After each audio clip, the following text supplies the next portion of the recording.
Halo, tes. Suara saya dapat didengar? Kedengaran ya suaranya. Oke, baik. Baik, selamat siang semua. Kan saya Stefan Alfredo, saya perwakilan kelompok melalui dari kampus STI Eka Prasetya. Pada siang hari ini kita akan melakukan webinar yang akan menjadi speaker kita pada siang hari ini adalah Bapak Bayu Teta, SE, maaf. Nah, pada webinar kali ini kita akan membahas yang namanya marketing mix. Nah, marketing mix ini merupakan salah satu trik marketing yang sangat penting dalam melakukan proposal bisnis ataupun kita mau menjalankan bisnis.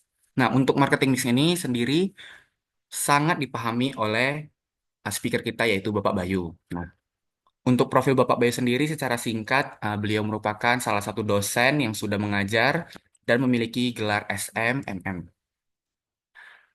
Kalau begitu, uh, tempat dan waktu saya persilahkan untuk Bapak Bayu Teta untuk memulai webinar kita pada siang hari ini. Untuk Bapak Bayu Teta, saya persilahkan waktu dan tempat.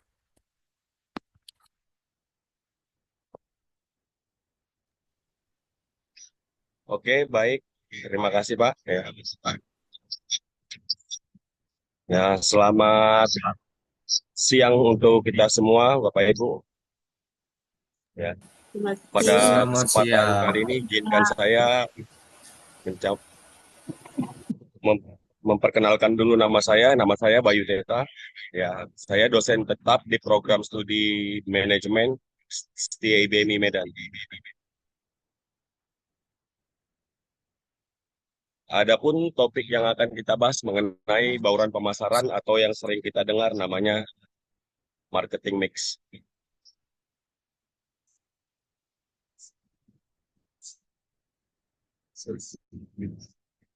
Ya, sebelum kita masuk yang namanya bauran pemasaran, tentu kita tidak asing mendengar kata pemasaran ya.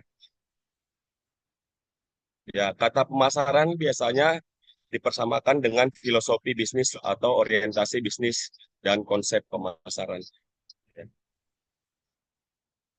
Menurut Kotler, pemasaran adalah proses sosial dan manajerial yang membuat individu dan kelompok memperoleh apa yang mereka butuhkan dan inginkan melalui penciptaan dan pertukaran produk dan nilai dengan orang lain. Ya, menurut American Marketing Association, pemasaran adalah kegiatan serangkaian institusi dan proses untuk menciptakan, mengkomunikasikan, menyampaikan, dan mempertukarkan penawaran yang memiliki nilai bagi pelanggan, klien, mitra, dan masyarakat secara umum. Ya, di sini ada 4 komponen yang terangkum dalam pemasaran.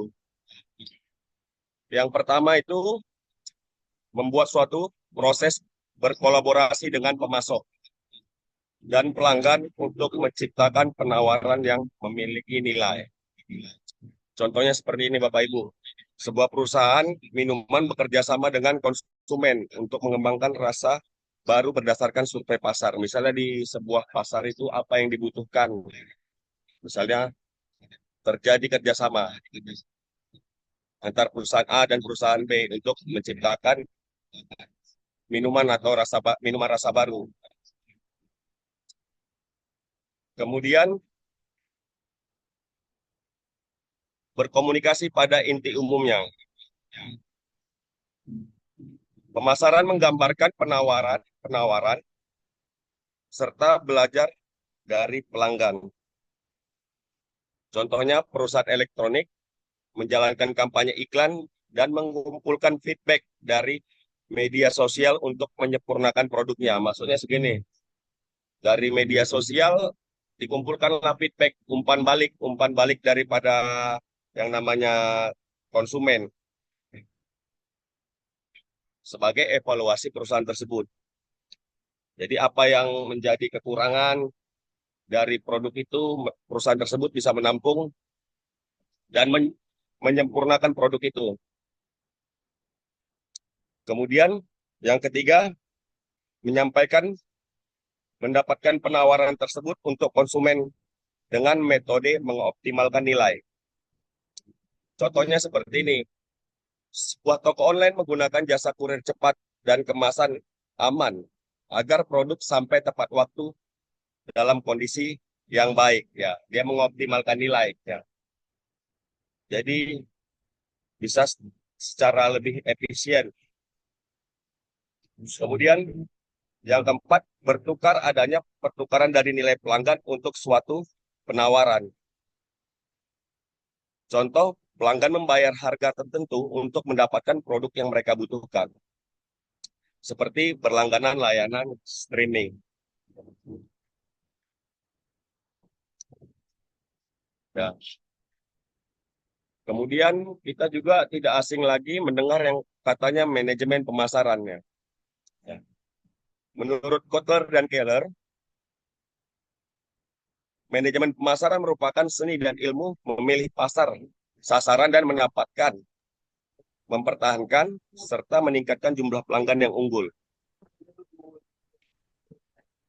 Sedangkan menurut Ciptono, manajemen pemasaran adalah proses analisis, perencanaan, implementasi, dan pengendalian program-program yang dirancang untuk menciptakan, membangun, dan mempertahankan pertukaran yang menguntungkan dengan pasar, sasaran guna mencapai tujuan perusahaannya. Intinya, manajemen pemasaran ini sebuah konsep ya, sebuah konsep memasarkan sebuah produk atau memperkenalkan sebuah produk ya.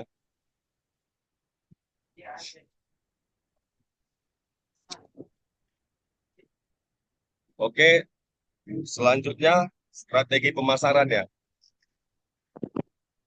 Strategi pemasaran menurut Ciptono adalah rencana yang menjabarkan ekspektasi perusahaan akan dampak dari berbagai aktivitas atau program pemasaran terhadap permintaan produk atau lini produk di pasar sasaran tertentu.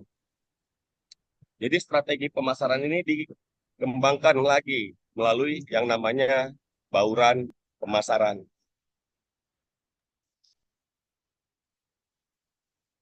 Oke, ini kita masuk ke topik intinya bauran pemasaran ya.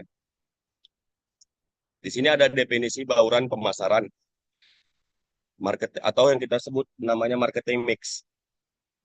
Jadi bauran pemasaran adalah semua faktor yang dapat dikuasai oleh seseorang manajer pemasaran dalam rangka mempengaruhi permintaan konsumen terhadap barang dan jasa.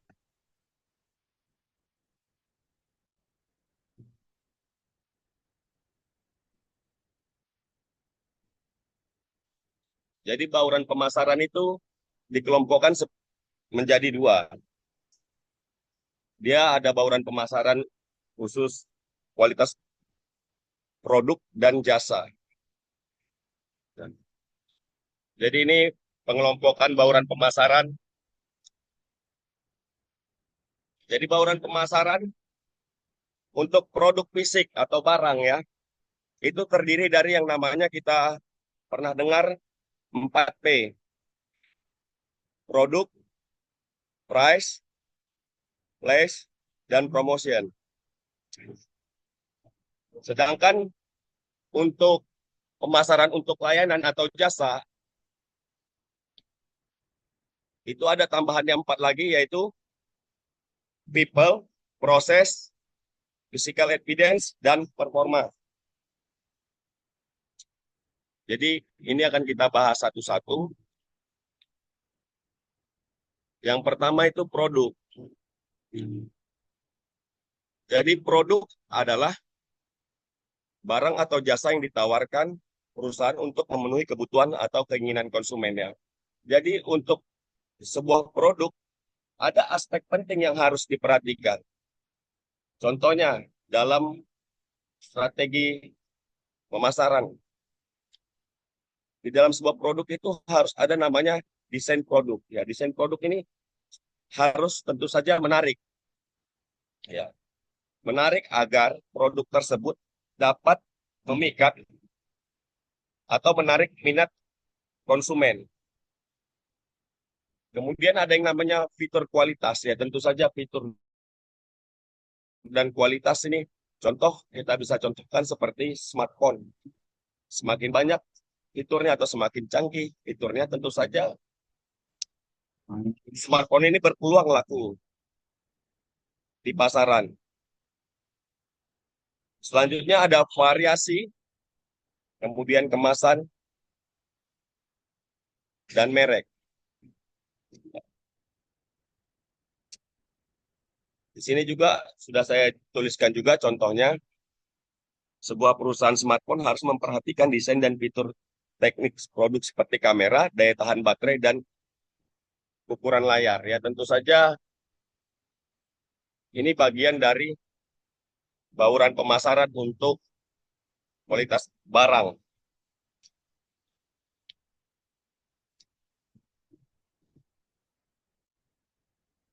Kemudian selanjutnya adalah price atau harga.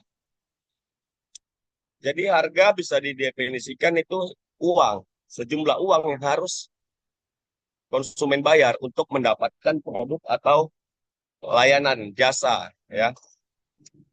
Jadi biasanya dalam penentuan harga di dalam pemasaran itu dipengaruhi beberapa faktor. Contohnya seperti biaya produksi,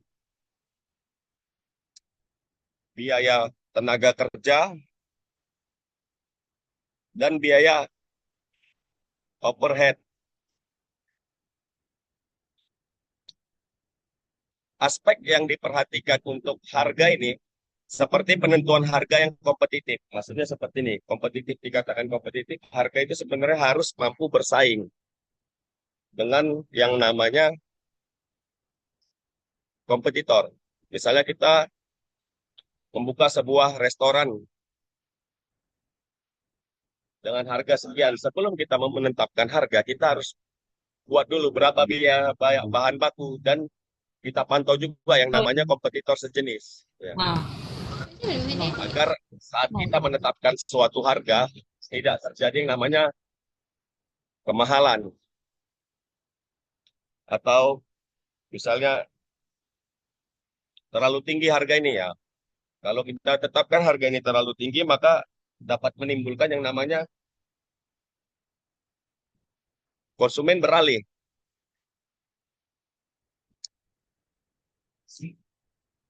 Sini juga saya sudah kasih contoh. Sebuah restoran dapat menentukan harga menu berdasarkan biaya bahan baku, harga pesaing, dan kemampuan daya beli pelanggan.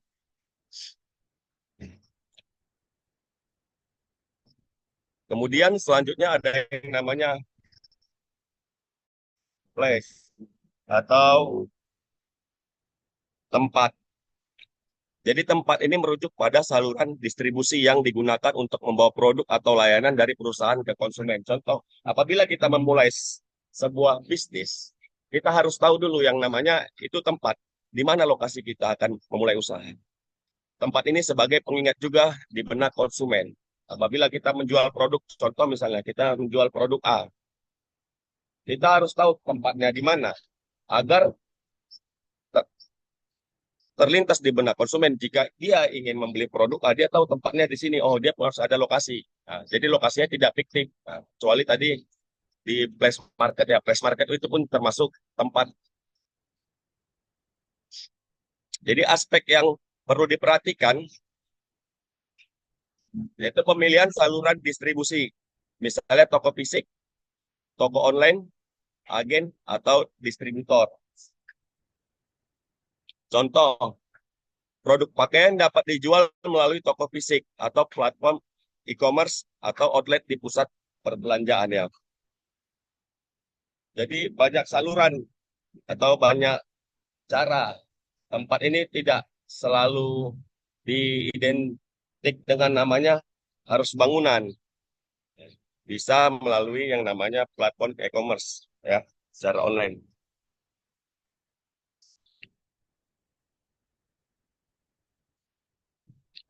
Kemudian kita masuk yang namanya promosi. Jadi promosi adalah kegiatan yang dilakukan mengkomunikasikan produk atau layanan kepada konsumen dan mendorong mereka untuk membeli. Banyak cara yang dilakukan di era sekarang untuk kelihatan promosi tersebut terlihat menarik. Contoh seperti misalnya kalau kita pernah menonton sebuah film bioskop. Jadi sebelum film bioskop itu sebelum tayang di bioskop, dia membuat yang namanya trailer. Trailer ini gunanya kenapa? Gunanya untuk menarik minat penonton, menimbulkan rasa penasaran karena filmnya nggak ditayangkan semua, hanya cuplikan-cuplikan singkat. Itu pun salah satu strategi promosi. Kemudian dengan iklan. Iklan baik iklan di media cetak atau di televisi atau media online ya.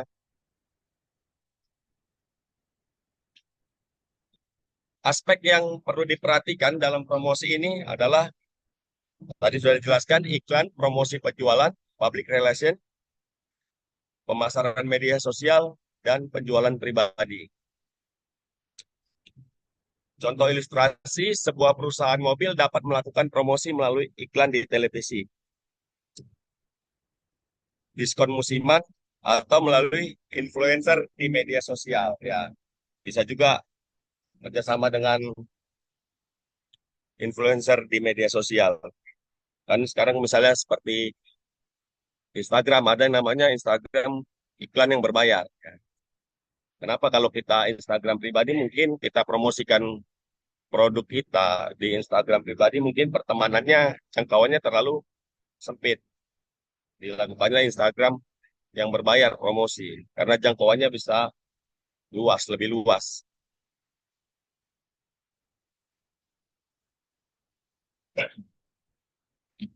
Kemudian selanjutnya ada yang namanya people ya. People ini orang. Jadi berkaitan pada orang-orang yang terlibat dalam penyampaian produk atau layanan kepada pelanggan, baik karyawan maupun pelanggan itu sendiri. Jadi dengan orang-orang yang memiliki kompetensi tinggi, tentu saja akan menarik yang namanya minat seorang konsumen. People ini adalah bagian dari bauran pemasaran untuk kualitas jasa. Apabila karyawan pada suatu perusahaan, contohnya ini, di restoran, karyawan yang memberikan pelayanan yang baik kepada si pelanggan, jadi itu menimbulkan yang namanya pengalaman mengesankan dari pelanggan, sehingga tercipta yang namanya minat. Hal ini tentu dapat menjadi strategi penting dalam kegiatan pemasaran.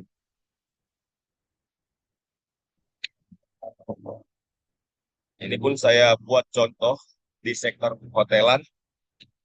Keramahan staf hotel dapat sangat mempengaruhi pengalaman pelanggan. Ya.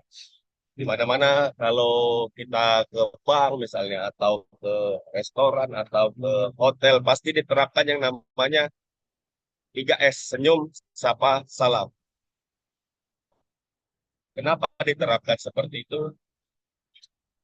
Dikarenakan agar si pelanggan memiliki benak atau tercipta di benaknya pengalaman yang mengesankan saat dia menggunakan jasa atau layanan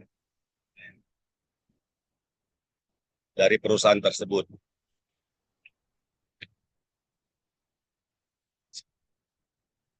Kemudian selanjutnya ada yang namanya proses. Jadi proses ini mengacu pada layanan yang disampaikan dan proses operasional yang digunakan untuk memastikan kualitas layanan. Contoh dari segi prosedur, prosedur memproduksi sebuah barang. Ada yang namanya sistem ya. Barangnya itu sistem itu misalnya standar barang yang layak untuk diproduksi itu seperti apa? Kenapa? Apabila barang itu tidak memenuhi standar dan diproduksi, dipasarkan ke publik, maka ketika si pelanggan atau konsumen itu menerima barang tersebut akan menimbulkan kekecewaan. Tentu saja kalau konsumen atau pelanggan tersebut kecewa, maka terciptanya namanya yang ketidakpercayaan akan produk tersebut.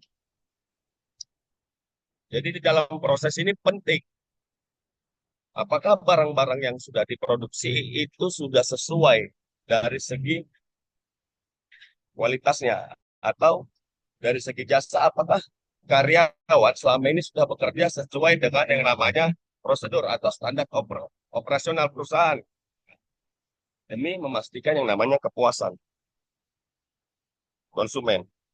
Oke, contoh proses pemesanan makanan di restoran cepat saji yang harus efisien dan cepat ya.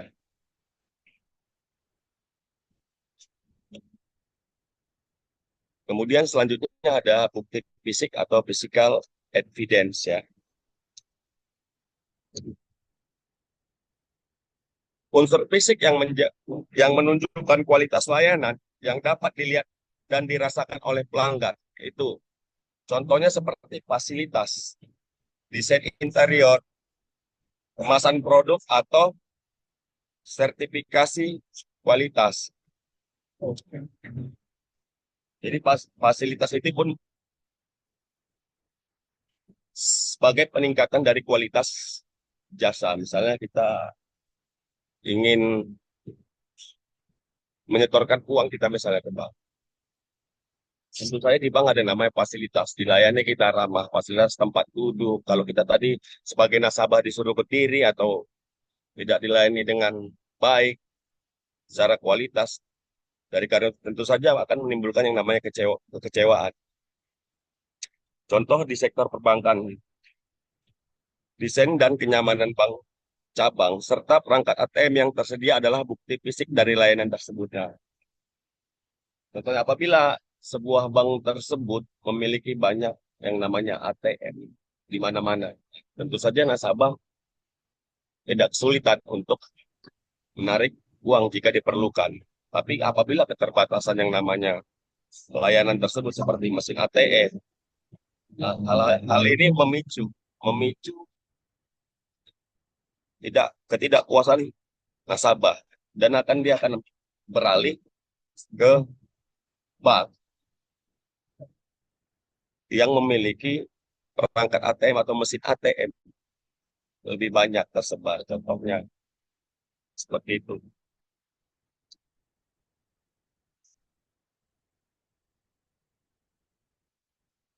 Selanjutnya adalah performa atau kinerja.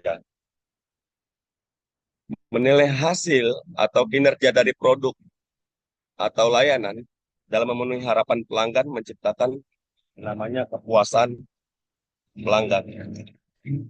Aspek yang perlu diperhatikan keberhasilan dalam menciptakan nilai bagi pelanggan dan kepuasan yang berkelanjutan. Keberhasilan ini sebenarnya tercipta seperti yang tadi dijelaskan karena adanya layanan yang baik dari karyawan, layanan yang baik, karyawan yang ramah.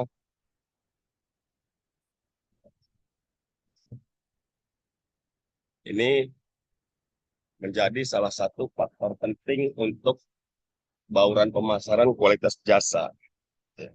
Contohnya kinerja layanan pengiriman barang dalam hal kecepatan dan keandalan sangat mempengaruhi kepuasan pelanggan. Misalnya kalian memesan sebuah barang melalui flash market atau Shopee misalnya.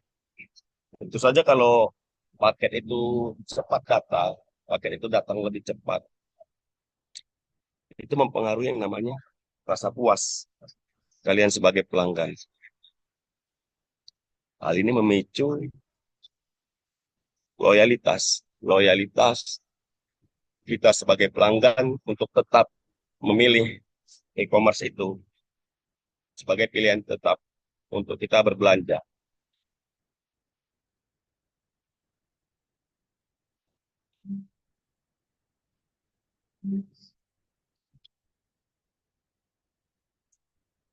Kemudian manfaat bauran pemasaran dalam strategi pemasaran.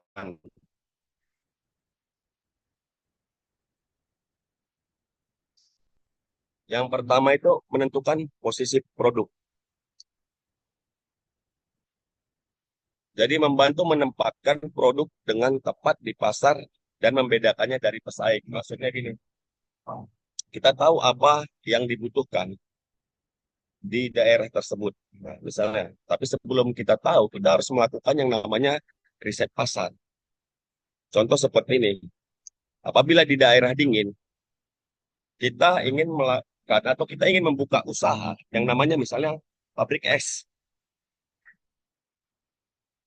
Tentu saja di daerah dingin tersebut es itu tidak laku. Jadi manfaat bauran pemasaran dalam strategi pemasaran itu seperti itu, membantu menempatkan produk dengan tepat di pasar dan membedakannya dari pesaing. Apa sebenarnya yang dibutuhkan itu melalui yang namanya riset pasar. Jadi kita harus meriset dulu apa sebenarnya di daerah tersebut yang dibutuhkan. Contoh seperti Gojek, Grab, atau laundry. Si pemilik usaha itu sudah memikirkan yang namanya jangka panjang. Zaman sekarang era manusia ingin serba instan. Serba instan, nggak mau ribet. Dia sudah pikirkan itu. Ciptakannya yang namanya Grab. Jadi kalau mau kemana-mana bisa dijemput langsung. Itulah serba instan. Kemudian yang kedua, mengoptimalkan sumber daya. Memastikan penggunaan sumber daya secara efisien untuk mencapai tujuan pemasaran. Jadi sumber daya apa aja secara dibutuhkan, misalnya kalau dari segi bahan baku apa aja yang dibutuhkan secara efisien, dari segi sumber daya manusianya pun untuk memproduksi sebuah barang tersebut misalnya dibutuhkan berapa tenaga pekerja.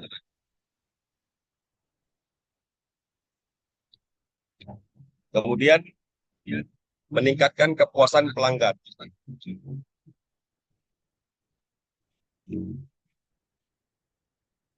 menciptakan pengalaman yang lebih baik bagi pelanggan melalui produk, harga, tempat, dan promosi yang tepat.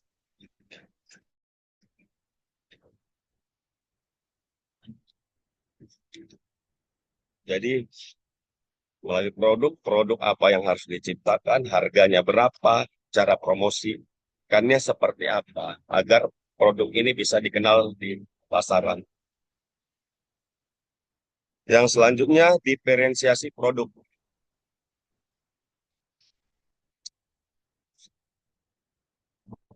Memungkinkan usaha membedakan produk dari pesaing untuk menarik perhatian pasar. Contohnya seperti ini. Apa sih yang membedakan produk A dan produk B? Misalnya, ciri khas. Contoh, misalnya ada sebuah kafe, misalnya buy one get one misalnya, atau di tempat lain nggak ada seperti itu. Itu salah satu bentuk yang membedakan perusahaan tersebut melakukan strategi pemasaran dengan perusahaan yang lain. Kemudian meningkatkan brand awareness, membantu memperkenalkan merek dan produk kepada pelanggan potensial. Jadi cara memperkenalkan mereknya sama seperti tadi, yaitu dengan iklan atau sounding. Kadang-kadang kalau dicontoh di sebuah restoran, kadang-kadang ada namanya, diberi namanya kupon. Kupon ya, kupon makan misalnya. Kalau dia baru pertama launching, itu salah satu meningkatkan brand awareness. Kemudian menyesuaikan dengan kebutuhan pasar. Memungkinkan penyesuaian strategi dengan permintaan pasar yang berubah-ubah. Contoh di zaman dulu, warnet itu laku, laris di pasaran. Karena kenapa? Tidak ada yang namanya laptop. Sekarang semenjak ada laptop, warnet sudah tidak laku lagi ya.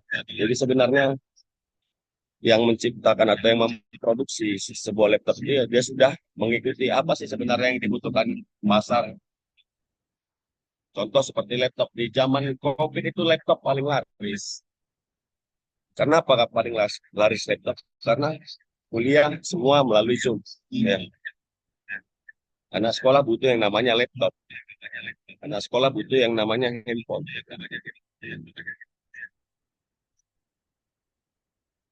Jadi disesuaikan dengan permintaan pasar di saat kondisi saat itu.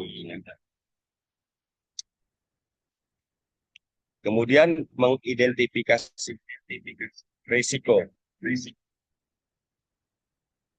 Jadi risiko ini itu hal-hal yang menyebabkan kerugian pada sebuah perusahaan. Jadi mengidentifikasi risiko itu membantu mendeteksi masalah dalam strategi pemasaran dan perbaikannya lebih cepat. Jadi harus dilakukan yang namanya identifikasi. Apakah selama ini pemasarannya sudah berjalan dengan benar? Dilihat, bisa juga diukur dengan misalnya tingkat penjualan. Ya, tingkat penjualan produk. Misalnya produk di tahun ini berapa laku, di tahun depan berapa laku. Nah, setelah itu dilakukan yang namanya evaluasi. Nah, itu cara mengidentifikasikan resiko.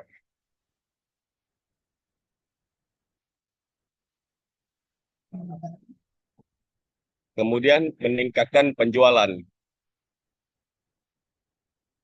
dapat meningkatkan penjualan dan profitabilitas dengan strategi yang tepat. Ya, meningkatkan penjualannya maksudnya itu menambah yang namanya jumlah produk. Misalnya dia menjual produk lebih banyak dengan harga yang lebih murah, tapi secara kuantitas jumlah produknya laku banyak, walaupun untungnya lebih sedikit. Terus yang terakhir membangun loyalitas pelanggan. Menciptakan hubungan jangka panjang dengan pelanggan melalui pengalaman positif. Pengalaman positif ini hal apa yang dirasakan pelanggan saat menggunakan produk atau jasa layanan tersebut.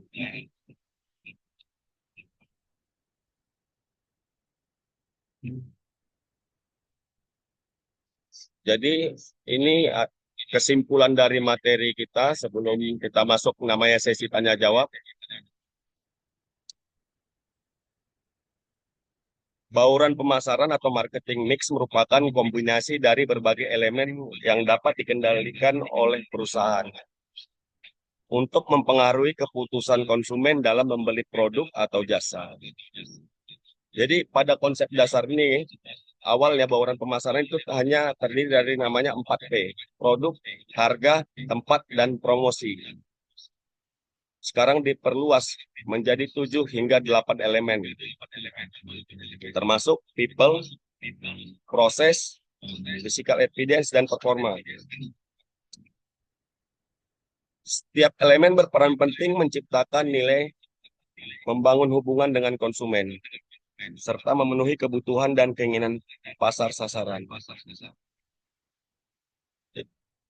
Penerapan bauran pemasaran yang tepat dapat membantu perusahaan dalam membedakan produk dan meningkatkan kepuasan dan loyalitas pelanggan serta mencapai tujuan pemasaran secara efektif dan efisien.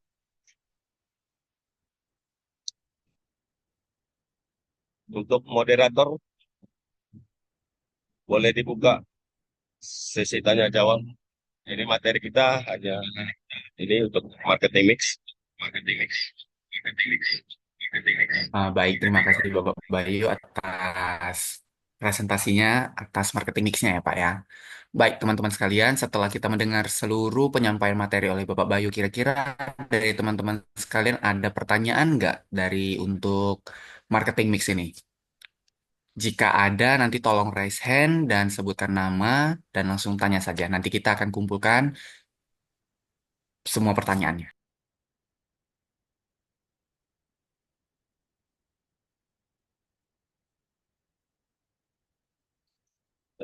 Yang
Jika ada yang bertanya silakan gitu. Boleh angkat tangan ya.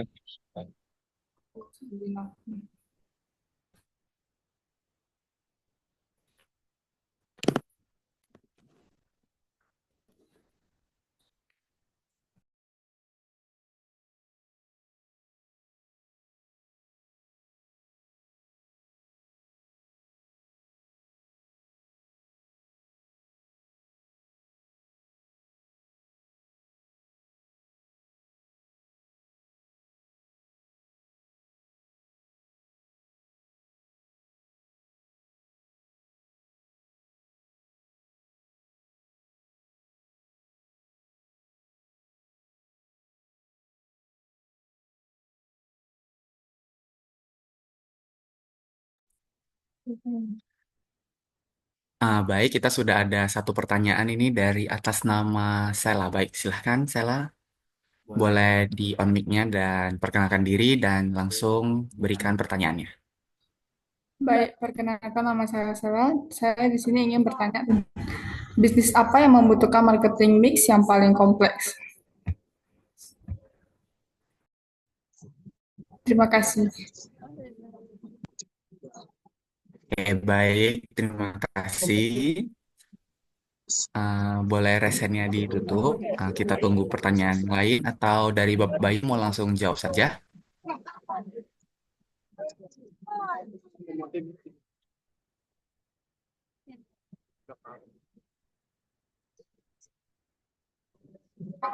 Oke, baiklah, boleh langsung dijawab saja ya.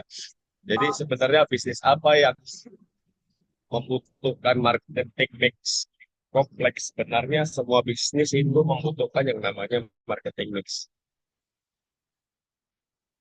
Cuman terkhusus kalau perusahaannya bergerak di bidang yang namanya di bidang jasa, dia ada tambahannya mengenai empat lagi. Kalau tadi produk atau barang itu empat meja. Kenapa semua bisnis itu memerlukan marketing mix? Jadi sebelum memulai sebuah bisnis, kita itu harus punya yang namanya, kita harus berpikir yang namanya produk apa yang mau kita buat. Produk apa yang mau kita buat. Kemudian berapa harganya.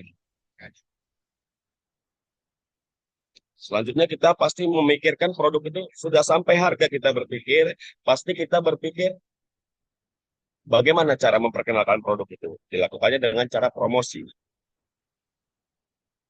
Setelah kita lakukan promosi, kita harus tahu tempatnya di mana dijual produk itu. Agar nanti konsumen jika ingin mencari produk kita sudah tahu di mana harus mereka membeli produk kita tersebut. Jadi menurut Bapak pribadi, semua bisnis itu membutuhkan yang namanya marketing mix. Ya.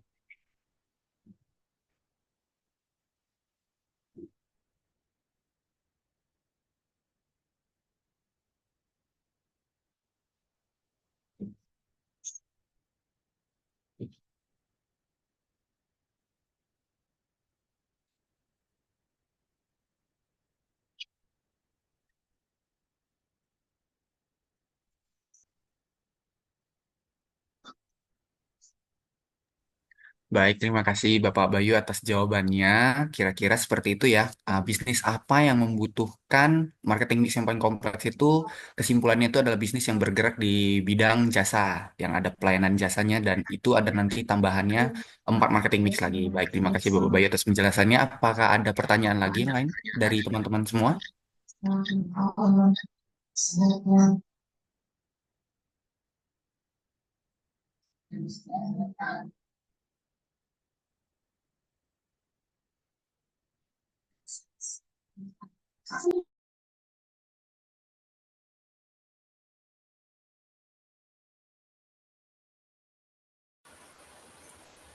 Oke, selamat siang semuanya. Perkenalkan nama saya Rahmat. Nah, di sini saya mau bertanya apa yang menarik dalam menggunakan atau penggunaan marketing mix ini. Terima kasih.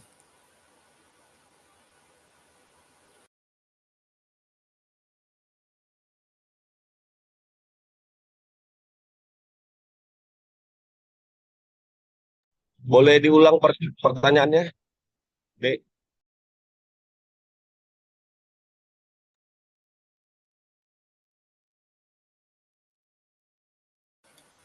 Baik, di sini saya mengulang pertanyaan saya. Pertanyaan saya di sini, apa yang menarik dalam menggunakan marketing mix ini?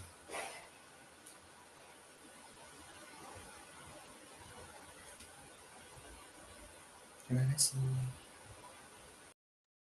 Oke, boleh Bapak jawab langsung ya yang menarik dari marketing mix ini ya, pertanyaannya ya. Jadi yang menarik dari penggunaan marketing mix ini adalah bahwasanya strategi ini memberikan kerangka kerja yang lengkap, mengelola bagaimana produk atau jasa ditawarkan ke pasar dengan mengelola elemen-elemen seperti produk, harga, tempat, distribusi, promosi, bentuk fisiknya seperti apa, jika jasa, orang-orang yang bekerja itu seperti apa, kompeten atau tidaknya, kemudian prosesnya seperti apa. Jadi itulah bentuk kompleks. Kompleks dari kenapa marketing mix ini menarik. Jadi di dalamnya itu sudah terlalu komplit cakupannya, seperti dari yang tadi dijelaskan, dia sudah membahas masalah gimana sih harganya berapa harus dijual. Nah, karena untuk mempertimbangkan sebuah harga, perusahaan tentu saja harus memikirkan yang namanya bahan baku. Selain bahan baku, biaya tenaga kerja pun harus dipikirkan. Jadi, harga berapa produk ini dijual, dia harus diperhitungkan dari mulai biaya tenaga kerjanya, biaya bahan bakunya, biaya overhead-nya, overhead perusahaannya. Jadi semua sebenarnya sudah kompleks. Begitu juga dengan promosinya seperti apa. Bagaimana cara melakukan promosinya, baik dari kita promosi melalui media sosial atau media cetak. Nah, terus strategi promosi untuk terlihat menarik seperti apa. Nah, itu semua udah cakupan komplit di marketing mix ini. Jadi semua sudah dibahas, elemen-elemennya dibahas.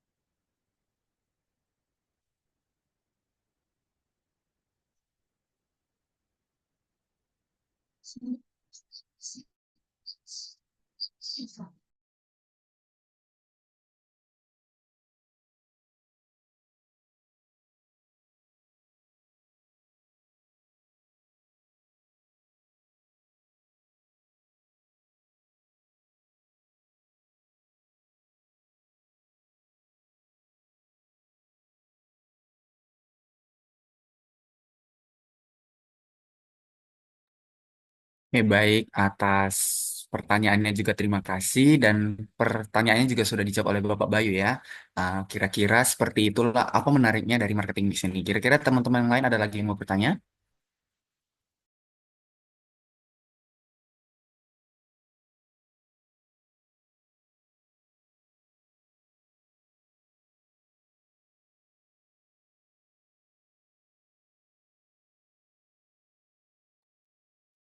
Oke, ini kita juga ada baca dari chat ya. Ada yang atas nama Rahmat yang menggunakan D ya. Boleh langsung on cam dan on voice-nya dan langsung ajukan saja pertanyaannya ya.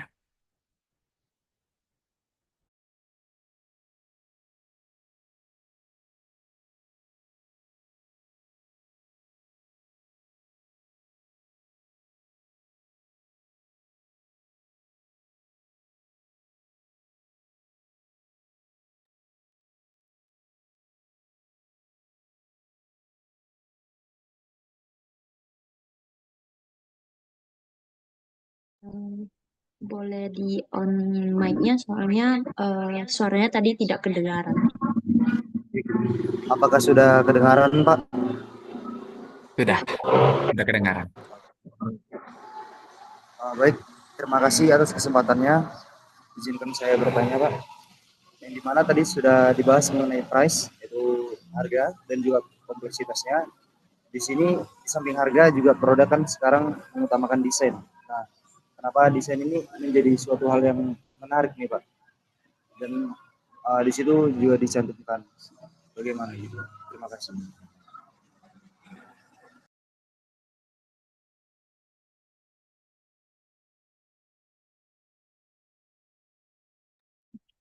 O- Oke, baik.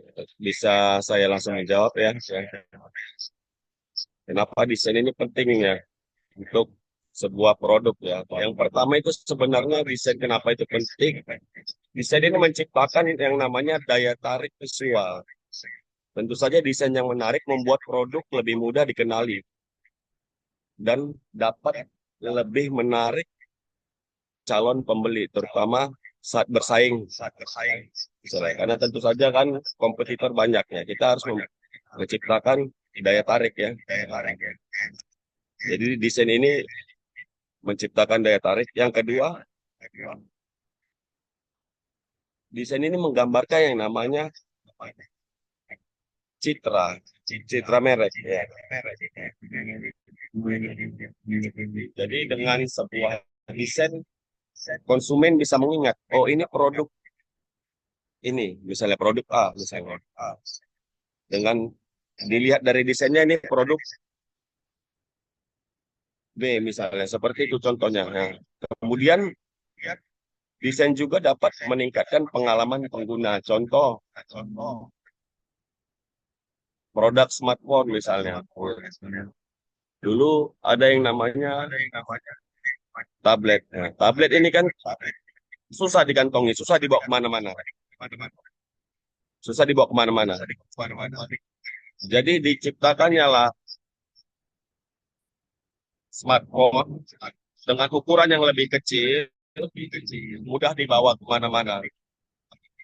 Jadi nyaman digunakan. Jadi hal ini tentu saja menciptakan kesan baik untuk pengalaman pengguna ya.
Oke, Pak. Terima kasih, Pak.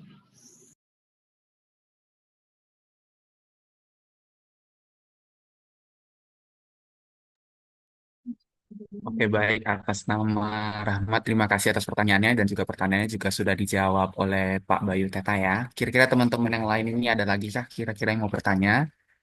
Boleh langsung raise hand ataupun hidupkan saja mic dan videonya dan langsung berikan pertanyaannya ya.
Baik, sembari kita menunggu teman-teman kita yang lain yang ingin bertanya, nanti kita di penghujung webinar ini, nanti saya minta izin kepada teman-teman semua untuk on cam, karena nanti kita akan ada sesi dokumentasi. Baik ya teman-teman, jadi nanti pada saat kita sudah di penghujung acara webinar, kita akan on cam dan kita akan sesi dokumentasi ya. Jadi kurang lebih webinar ini kita akan akhiri dalam 15 atau 20 menit lagi, masih ada waktu untuk kita bertanya ya.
Baik, sambil kita menunggu, siapa tahu nanti ada pertanyaan lagi dari teman-teman semua. Daripada kita menunggu saja, uh, saya sebagai moderator mau coba mengenal ini dari speaker kita yaitu Bapak Bayu. Pak Bayu, boleh on mic-nya, Pak? Oh, iya Pak. Pak Bayu, boleh nggak kira-kira ceritain keseharian Pak Bayu sebagai dosen itu yang mengajar marketing mix itu kira-kira gimana ya, Pak ya? Apa?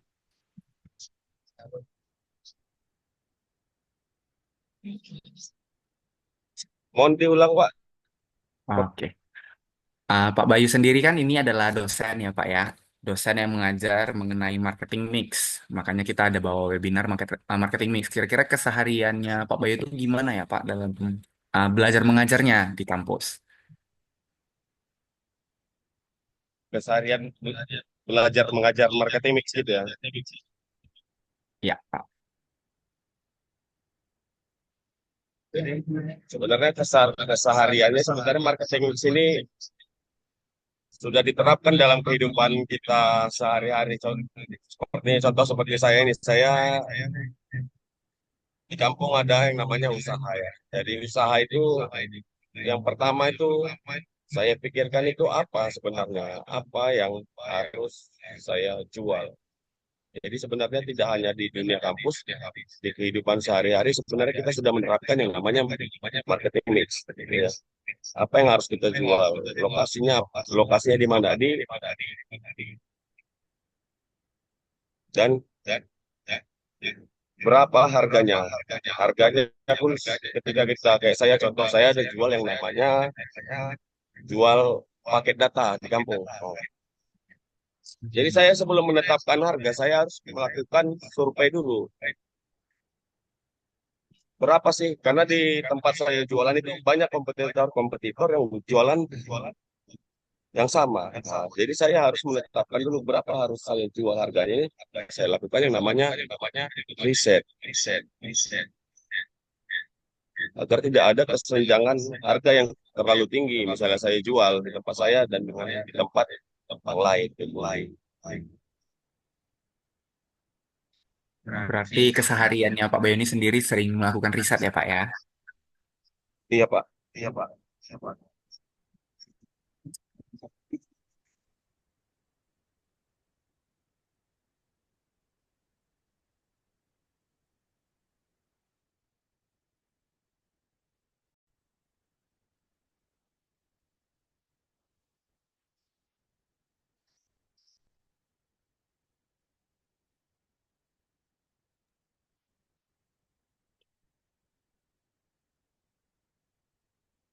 Pak Bayu, kira-kira harapan Pak Bayu dari partisipan-partisipan yang udah habis dengerin webinar ini apa sih Pak? Boleh sampaikan nggak Pak?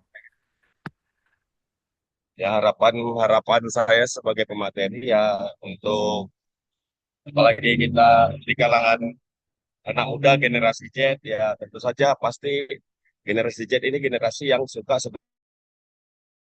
sebenarnya kalau kita lihat dia banyak berwirausaha ya. Ya, jadi untuk generasi-generasi Z yang menonton ini alangkah bagusnya untuk kedepannya dalam membuka sebuah usaha atau memiliki rencana membuka sebuah usaha harus mempertimbangkan elemen-elemen penting di dalam marketing mix itu tersebut. Jadi harapan harapan saya semoga generasi Z itu bisa memahami elemen-elemen penting dan mempertimbangkan apabila nanti mempunyai niat untuk membuka sebuah usaha.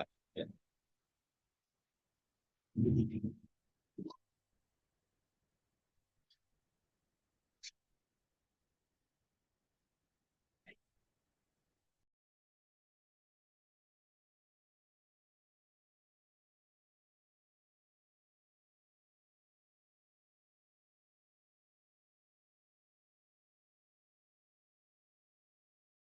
Baik, terima kasih.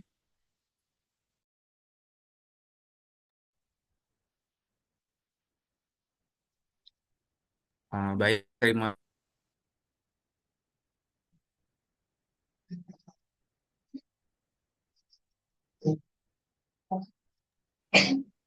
Oke, baik. Terima kasih Pak Bayu atas harapan untuk para partisipan-partisipan pada webinar siang hari ini.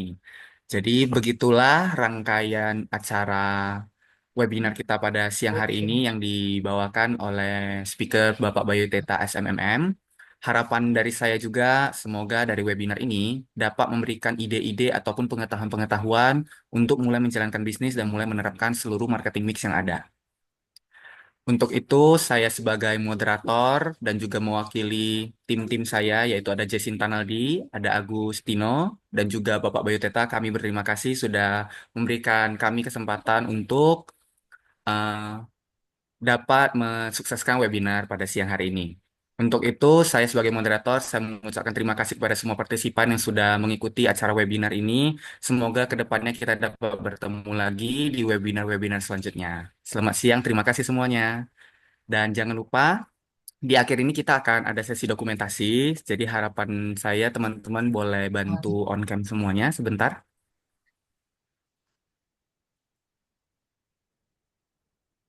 Jelek ya.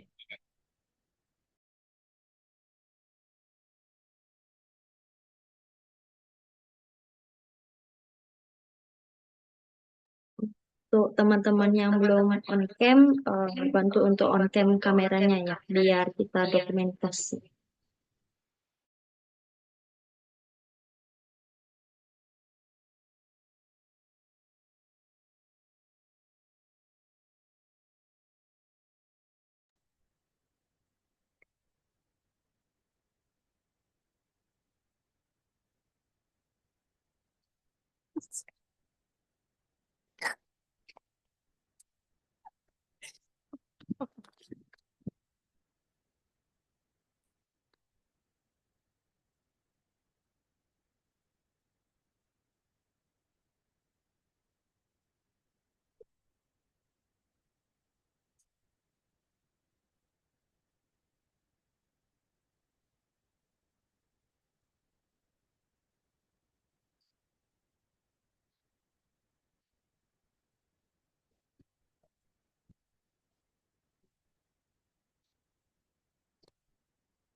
Bapak apa duduk di sini bentar, Pak?